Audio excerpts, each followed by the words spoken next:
दोस्तों, आज जो आपको कहानी सुनाने जा रहे हैं वो कहानी है जादुई फ्रॉक के पेड़ की। तो चलिए दोस्तों, कहानी देखते हैं। किसी गांव में रजनीकांत अपनी दूसरी पत्नी शालिनी, पिता रविकांत और अपनी पहली पत्नी की संतान तारा के साथ रहता था। अपनी पहली पत्नी पार्वती के गुजर जाने के बाद रजनीकांत ने शालिनी से दूसरी शादी कर उसे घर ले आया। शालिनी अपने ससुर रविकांत और सौतेली बेटी तारा का बिल्कुल भी ख्याल नहीं रखती थी। शालिनी उनसे नौकरों की तरह बर्ताव किया करती थी। तारा गांव के एक सरकारी स्कूल में पढ़ती थी। तारा फटे पुराने कपड़े स्कूल पहनकर जाया करती थी। तारा के पिता रजनीकांत शालिनी के सामने कुछ नहीं बोलते थे। पूरे घर में सिर्फ शालिनी का ही हुक्म चलता था। यहाँ तक कि जायदाद भी उसने अपने नाम करवा ली थी। ऐसे ही एक दिन, दादाजी, मेरे कपड़े जगह जगह से फट गए हैं। स्कूल में मुझे देखकर सारे बच्चे हंसते हैं, मेरा मजाक उड़ाते हैं। मुझे नए कपड़े चाहिए। ठीक है बेटा, नए कपड़े खरीद लेंगे। शाम को जब तेरे बाबा घर आएंगे, मैं तुम्हारे लिए नए कपड़े लेने के लिए कह दूंगा। ये बातें सुनकर पास में खड़ी शालिनी बोली, हाँ, नए कपड़े क्यों नहीं दिलाएंगे? बस पैसा खर्च करना ही जानते हो तुम लोग। पैसे का पेट भर उगते हैं। ऐसा क्यों कह रही हो बहू? इतनी छोटी सी बच्ची को तुम ठीक से खाना भी नहीं देते, फटे पुराने कपड़े पहनती है। लेकिन मैंने तुमसे कभी कुछ कहा? अपने बेटे से तुम्हारी कभी शिकायत की? अगर शिकायत करोगे तो इस घर में रह पाओगे, इसलिए तो चुप हो, क्योंकि तुम्हें पता है तुम्हारा बेटा मेरे इशारों पर नाचता है। ये तुम्हारा घमंड बोल रहा है बहू। हम दोनों तुम्हें कुछ नहीं कहते, इसलिए तुम हम दोनों के साथ बुरा बर्ताव करती हो। कोई बात नहीं, मैं आज भी मेहनत करके अपनी फूल जैसी पोती को पाल सकता हूँ और इसे पढ़ा लिखा कर काबिल बना सकता हूँ। क्या कहा आपने? ये लड़की पढ़ लिख कर काबिल बनेगी और आप इसे पढ़ाओगे? अभी तुम हंस रही हो, लेकिन याद रखो, एक दिन जरूर पछताओगी। चलो तारा बेटी। ये कहकर रविकांत अपनी पोती तारा को लेकर घर छोड़कर जाने लगा। तभी रजनीकांत बोला, बाबूजी, आप कहाँ जा रहे हो? घर में तो छोटे मोटे झगड़े होते ही रहते हैं। इतनी सी बात के लिए घर छोड़कर क्यों जा रहे हो बाबूजी? तुम अपनी पत्नी के प्यार में अंधे हो गए हो। उसका हमारे साथ किया गया बुरा बर्ताव तुम्हें दिखाई नहीं देता। अब हम यहाँ एक पल भी नहीं रुकेंगे। ऐसा कहते हुए रविकांत गुस्से से तारा को लेकर वहाँ से चला गया। काफी दूर चलने के बाद वो दोनों एक छोटे से गांव में पहुँच गए और वहाँ एक छोटी सी झोपड़ी बनाकर रहने लगे। रविकांत उस गांव में मेहनत मजदूरी करके अपना और अपनी पोती का गुजारा चलाने लगा और तारा को एक अच्छे स्कूल में पढ़ने भेजा। तारा भी पढ़ने में बहुत तेज थी। वो मन लगाकर अपनी पढ़ाई करती थी। ऐसे ही दिन बीत रहे थे। ज्यादा पैसे कमाने के लिए रविकांत दिन रात खूब मेहनत करने लगा, जिस वजह से रविकांत की तबीयत बिगड़ने लगी। उनकी हिम्मत जवाब दे गई, क्योंकि वो काफी बूढ़े हो चुके थे। अपने दादा की तबीयत खराब देख तारा बहुत दुखी हुई।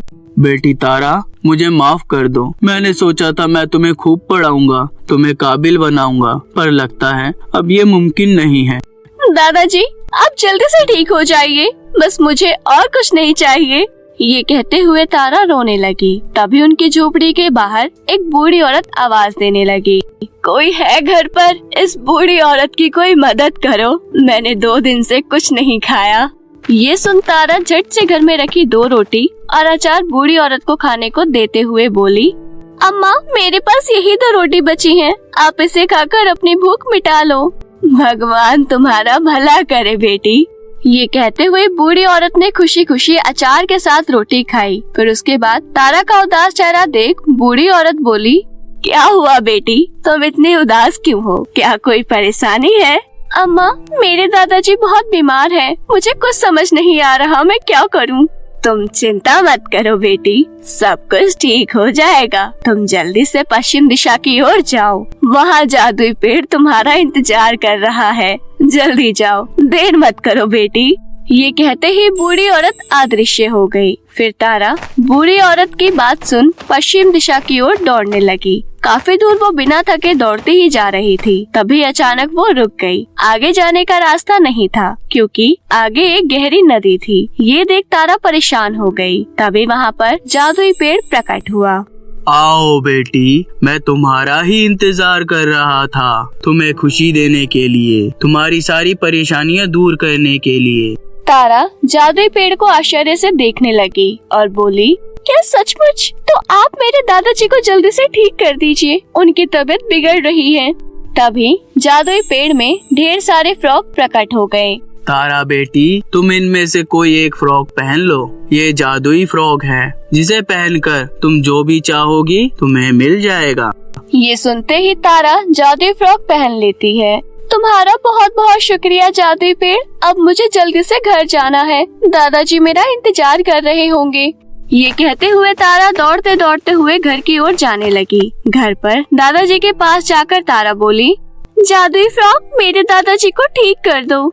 ये कहते हुए तारा जादुई फ्रॉक से मदद मांगने लगी। तुरंत उसके दादाजी की तबीयत ठीक हो जाती है। वो सेहतमंद होकर खड़े हो गई। तारा फिर अपने दादाजी को जादुई फ्रॉक के बारे में सारी बात बताती है। ये सुन दादाजी तारा से बोले, बेटी, तुम जादुई फ्रॉक से अपने पढ़ाई के लिए ढेर सारे पैसे और रहने के लिए एक अच्छा सा घर मांग लो। ठीक है दादाजी।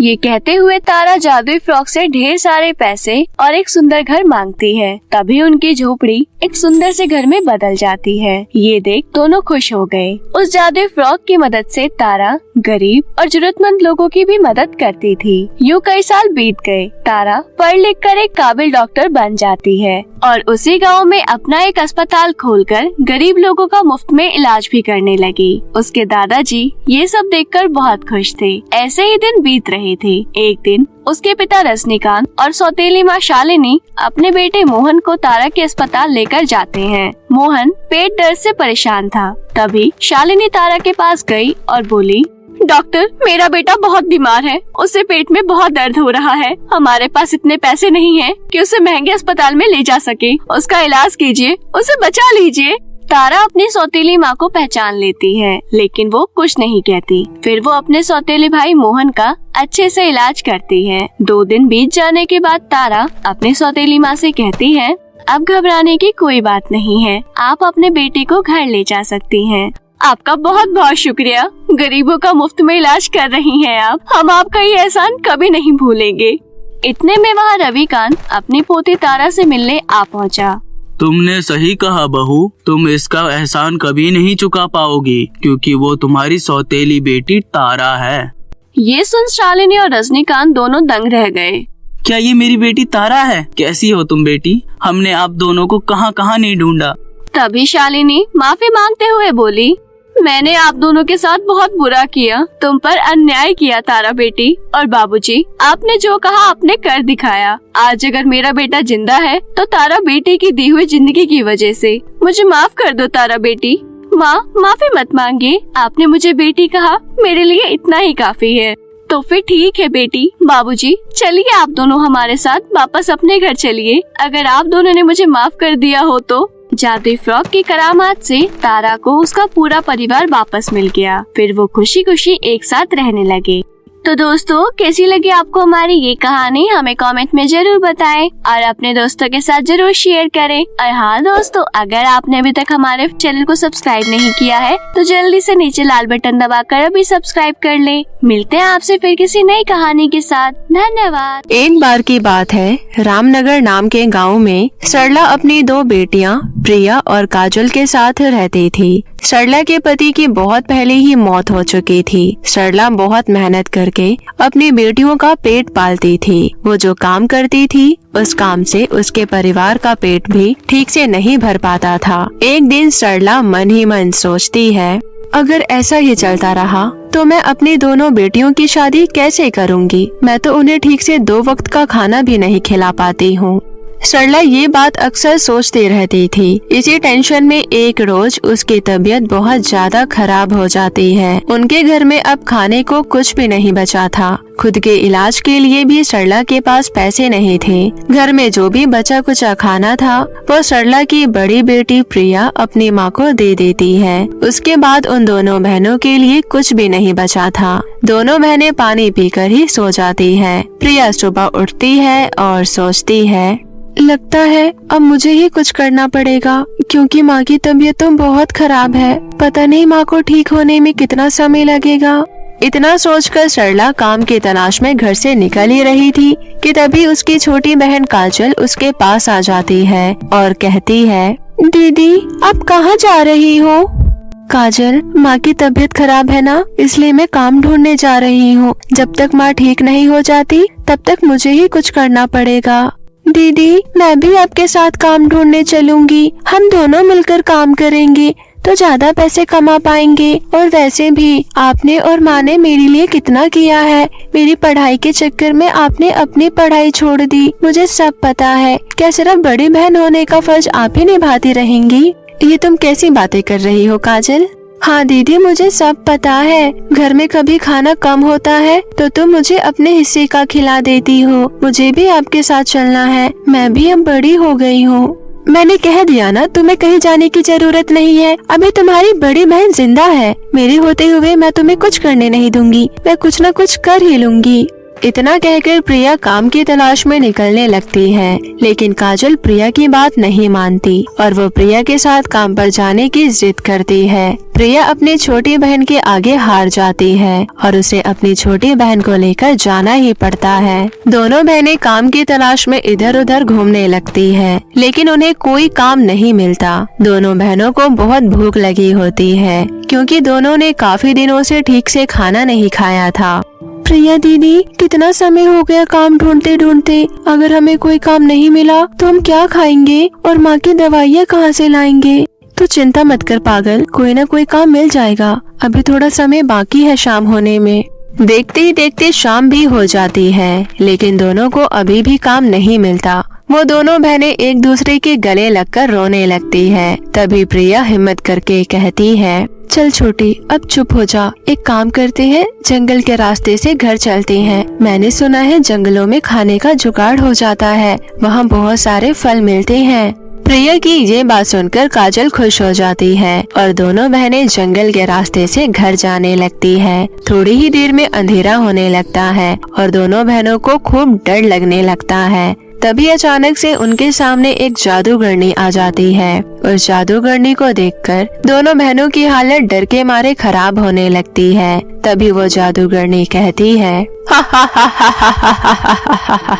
लड़कियों, तुम दोनों इस जंगल में क्या कर रही हो? तुम्हें पता नहीं है क्या? इस वक्त जंगल में घूमना खतरे से खाली नहीं है। कोई भी जंगली जानवर तुम्हें अपना शिकार बना सकता है। जादूगरनी की ये बात सुनकर प्रिया कहती है, हम काम ढूंढने आए थे पर हमें काम नहीं मिला और इसी वजह से हमें आने में देर हो गई। लेकिन तुम दोनों इतनी छोटी उम्र में काम क्यों करना चाहती हो? क्योंकि हमारी माँ बीमार है और हमारे घर में खाने के लिए कुछ भी नहीं है। माँ के लिए दवाइयाँ लानी है और इन सब के लिए हमारे घर में एक भी पैसा नहीं है। जादूगरनी को प्रिया और उसके मासूम सी छोटी बहन को देखकर दया आ जाती है। वो कहती है, तुम चिंता मत करो बच्चियों, मुझे तुम दोनों की मासूमियत बहुत अच्छी लगी। मैं तुम्हारी मदद करूँगी, आओ मेरे साथ चलो।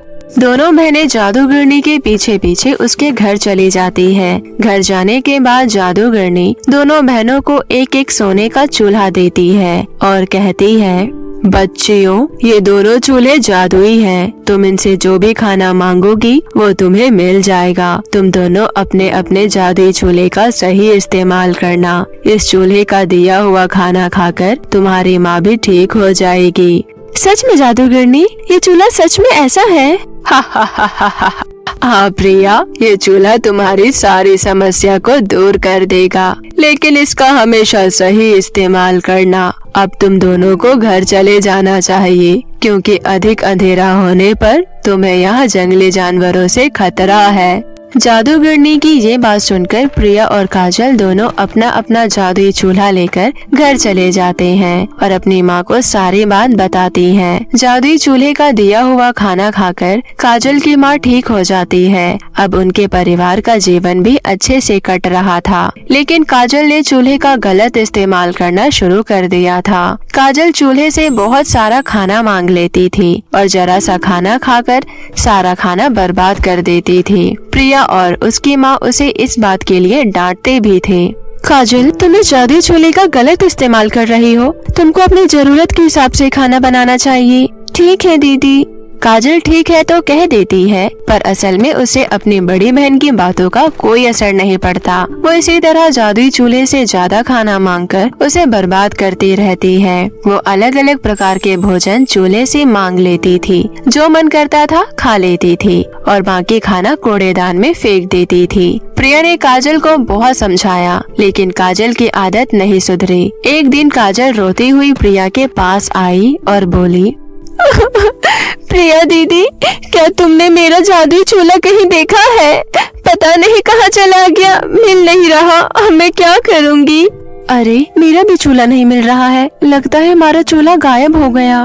तभी वहाँ पर काजल और प्रिया की माँ आती है और कहती है, काजल बेटी, मैंने और तुम्हारी बड़ी दीदी ने तुम्हें कितना मना किया था कि खाना बर्बाद मत करो, जादुई चूल्हे से जरूरत के हिसाब से ही खाना मांगो, लेकिन तुम्हें तो कुछ भी समझ नहीं आ रहा था और आज तुम्हारी वजह से प्रिया का चूल्हा भी गायब हो गया। ये सारी बातें सुनकर काजल को बहुत बुरा लगता है। रात हो जाती है और काजल को बहुत भूख लगती है, लेकिन खाने को तो कुछ भी नहीं था। उस दिन सब भूखे ही सो जाते हैं। उस रात अचानक बहुत जोरों की बारिश होने लगती है और बहुत आंधी तूफान भी आने लगता है। सुबह हो जाती है, लेकिन बारिश और तूफान तो रुकने का नाम ही नहीं ले रहे थे। सुबह सुबह माँ कहती है, मैंने सोचा था कल सुबह उठकर कोई काम ढूंढने जाऊंगी, परंतु इतनी बारिश हो रही है, लग नहीं रहा कि ये बारिश 2 दिन से पहले रुकेगी।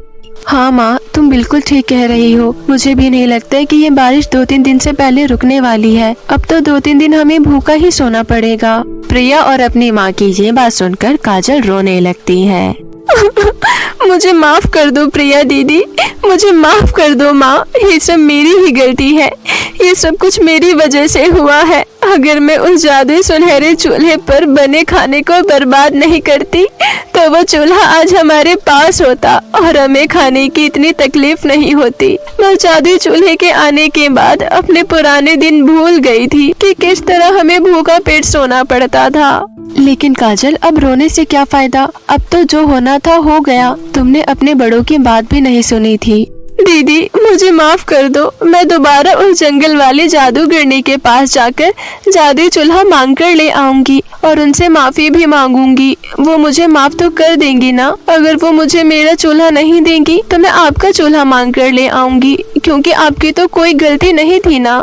इतना कहकर काजल फिर से रोने लगती है। फिर प्रिया उसके पास जाकर उसको चुप कराती है और कहती है, चुप हो जाओ मेरी छोटी बहन, तुमको अपनी गलती का एहसास हो गया, यही बहुत बड़ी बात है। देखना, भगवान सब कुछ ठीक कर देंगे, है ना माँ? हाँ बेटी, भगवान सब कुछ ठीक कर देंगे।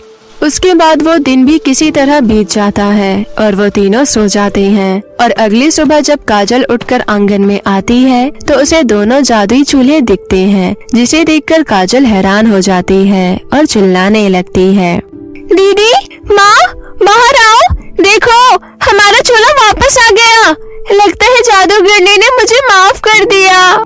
फिर प्रिया और माँ बाहर आते हैं और प्रिया हंसते हुए कहती है, काजल, तुम्हारा और मेरा चूल्हा जादूगरनी ने वापस नहीं लिया था। वो तो तुम्हें सबक सिखाने के लिए मैंने और माँ ने मिलकर ये योजना बनाई थी, ताकि तुम्हें अनाज का महत्व हो सके। अच्छा, मैं अब सब समझ गई दीदी। आज के बाद मैं खाना बर्बाद कभी नहीं करूँगी। अगर गलती से मैं जादुई चूल्हे से ज्यादा खाना मांग लूंगी तो बचा हुआ खाना मैं भूखे जानवरों को खिला दूंगी, परंतु उसे कूड़ेदान में नहीं डालूंगी। शाबाश काजल, मुझे पूरा यकीन है कि तुम अपनी गलती नहीं दोहराओगी। चलो अब जादुई चूल्हा लेकर अंदर चलो। उसके बाद काजल और प्रिया अपना अपना जादुई चूल्हा लेकर घर के अंदर चली जाती है और उसे भोजन मंगवाकर पेट भरकर खाती है। तो मेरे प्यारे दोस्तों, इस कहानी से हमें ये सीख मिलती है कि हमें खाना बर्बाद नहीं करना चाहिए। हमारे द्वारा फेंका हुआ खाना भूखे जानवर या किसी भूखे इंसान का पेट भर सकता है। तो मेरे प्यारे दोस्तों, कैसी लगी आपको हमारी ये कहानी? हमें कमेंट करके जरूर बताएं और इसे अपने दोस्तों के साथ भी शेयर करें। और हाँ दोस्तों, अगर आपने अब तक हमारे चैनल को सब्सक्राइब नहीं किया है तो जल्दी से नीचे लाल बटन दबाकर अभी कर ले। तो मिलते हैं आपसे फिर किसी नई कहानी के साथ। तब तक के लिए आप अपना ध्यान रखें। धन्यवाद।